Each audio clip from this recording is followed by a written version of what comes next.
Bapak, Ibu, saudara-saudariku yang terkasih dalam Tuhan kita Yesus Kristus, salam jumpa kembali, salam sejahtera untuk kita semua. Rahmat Tuhan kita Yesus Kristus, cinta kasih Allah dan persekutuan Roh Kudus senantiasa beserta kita, sekarang dan selama-lamanya. Hari Minggu 7 Juni 2020, Gereja Katolik merayakan Hari Raya Tritunggal Maha Kudus. Marilah kita mendengarkan dan merenungkan bacaan-bacaan kitab suci pada hari ini. Bacaan pertama dari kitab Keluaran, pasal 34, ayat 4b sampai ayat 6, dilanjutkan dengan ayat 8 sampai 9. Bangunlah ia pagi-pagi dan naiklah ia ke atas gunung Sinai seperti yang diperintahkan Tuhan kepadanya, dan membawa kedua loh batu itu di tangannya. Turunlah Tuhan dalam awan, lalu berdiri di sana dekat Musa serta menyerukan nama Tuhan. Berjalanlah Tuhan lewat dari depannya dan berseru, "Tuhan, Tuhan, Allah penyayang dan pengasih, panjang sabar, berlimpah kasih-Nya dan setia-Nya." Segeralah Musa berlutut ke tanah, lalu sujud menyembah serta berkata, "Jika aku telah mendapat kasih karunia di hadapan-Mu, ya Tuhan, berjalanlah kiranya Tuhan di tengah-tengah kami. Sekalipun bangsa ini suatu bangsa yang tegar tengkuk, tetapi ampunilah kesalahan dan dosa kami. Ambillah kami menjadi milik-Mu." Demikianlah sabda Tuhan. Syukur kepada Allah. Bacaan kedua dari surat kedua Rasul Paulus kepada jemaat di Korintus, pasal 13, ayat 11 sampai 13. Akhirnya saudara-saudaraku, bersukacitalah, usahakanlah dirimu supaya sempurna. Terimalah segala nasihatku. Sehati sepikirlah kamu, dan hiduplah dalam damai sejahtera.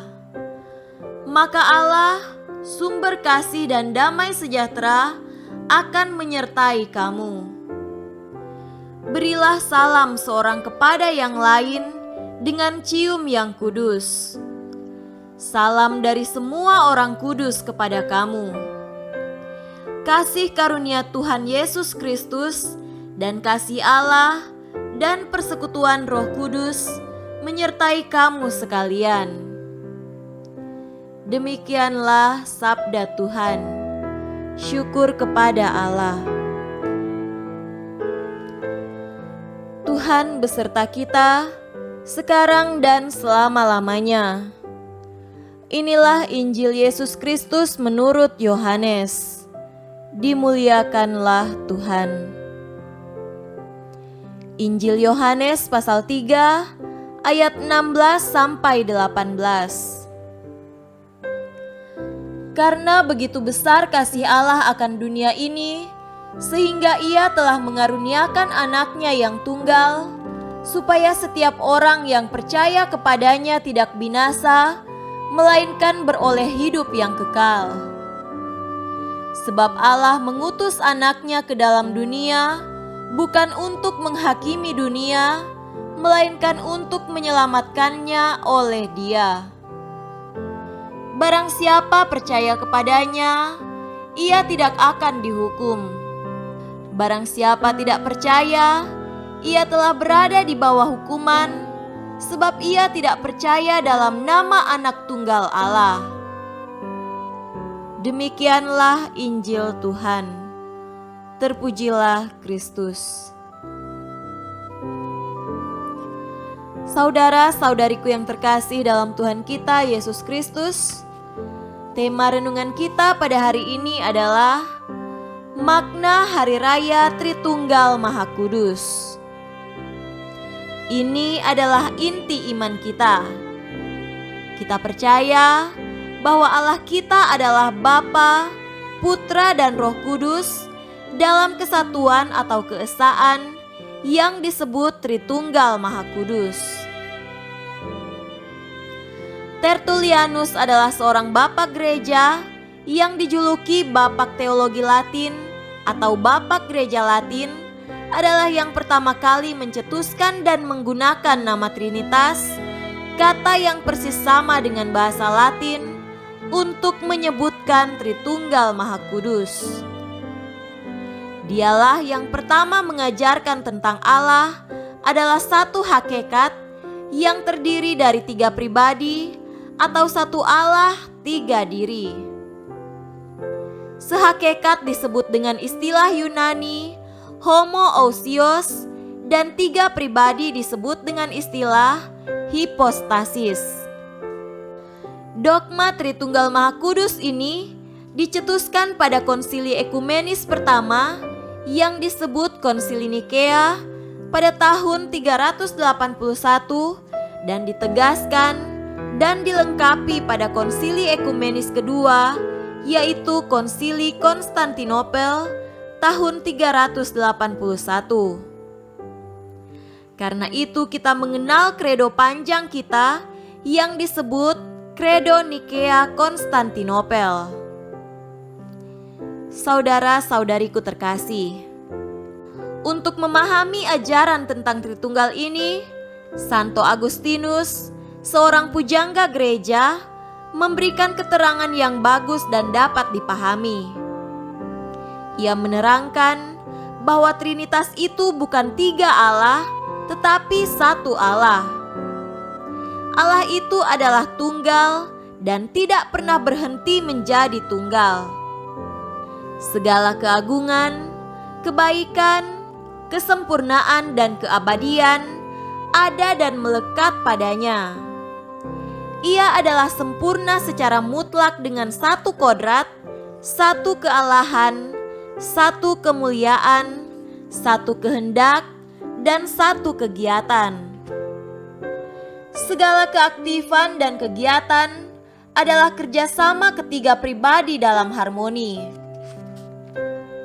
Selanjutnya, ketiga pribadi ilahi bukanlah 3 pribadi yang berbeda di dalam dirinya sendiri, sebagaimana kita memandang 3 orang yang berbeda, melainkan berbeda dalam relasi satu sama lain dan relasi dengan dunia.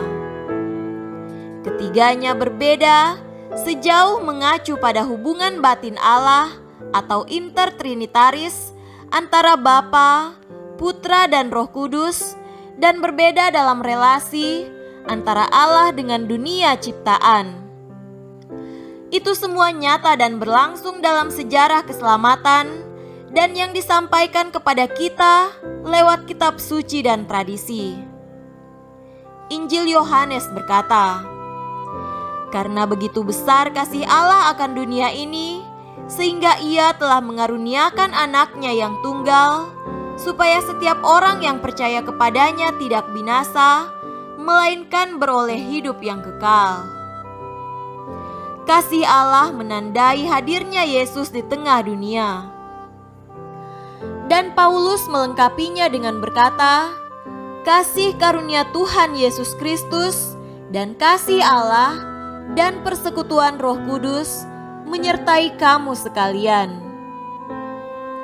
Sapaan Trinitaris ini mengajak orang beriman untuk hidup dalam semangat Trinitaris, kesatuan cinta Bapa, Putra, dan Roh Kudus. Saudara-saudariku yang terkasih dalam Tuhan kita Yesus Kristus, makna hari raya ini bukan hanya agar kita memperoleh pengertian tentang Allah Tritunggal yang tidak pernah akan dipahami secara lengkap karena merupakan misteri ilahi, melainkan juga merupakan kesempatan untuk menghayati relasi cinta Allah Tritunggal di dalam keluarga kita, gereja, dan masyarakat. Pada pembaptisan, kita dibaptis dalam nama Bapa, Putra, dan Roh Kudus. Demikian juga kita dipanggil lewat pembaptisan untuk mengambil bagian dalam relasi yang penuh kasih dari Allah Tritunggal Maha Kudus. Dalam gereja dan keluarga, kita menciptakan kesatuan cinta antara semua anggota keluarga, dalam mana tidak ada yang merasa kekurangan dalam hal kasih dan perhatian. Tidak ada yang merasa diabaikan, dipisahkan atau disingkirkan dari anggota keluarga. Tidak ada yang merasa dibenci, dihina dan juga disudutkan. Semua merasakan sukacita karena kasih hidup di tengah keluarga kita. Jika kita merasa bahwa hal ini terlalu ideal atau terlalu tinggi untuk diusahakan, maka paling tidak kita bisa menjadi penyalur, bahkan pembela yang memperjuangkan kasih dan kesatuan di tengah keluarga, kendati pun ada yang tidak sejalan atau tidak sependapat dengan kita. Hal yang sama terjadi dalam gereja dan masyarakat.